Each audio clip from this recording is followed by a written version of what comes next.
friends जय जगन्नाथ मुझे मो कुनिपड़ा को धरिकी बुलूली आम मो पीयूष शाशु घर को भी जाइलु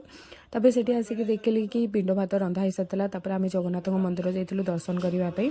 आम कुनिपड़ा को धरिकी जाइलु अवश्य आम से पलि आसलु जल्दी कारण आमर श्राद्ध थी आज मो शशुर श्राद्ध था तो समय होता तो मुझे पलि आसलु ये देखूँ डेकोरेशन होता कारण को नेक्स्ट डे फंक्शन ये आहान आउ नयन बसिक मस्ती करते आहान ताक नयन को खुई दूसरा आम भी जाइलु खाइबा मु अवश्य खिचड़ी किसी खाई नी बहुत किसी आइटम होता कि समस्त मिसिक खाऊले ये पाला पूजा प्रिपेरेसन चलता ये मो पीसी शाशु और मो शाशु मिसिक प्रिपेरेसन करते देन आम ये देखूँ संध्या भी होता पूजा स्टार्ट हाँपाई ब्राह्मण भी पलि आसते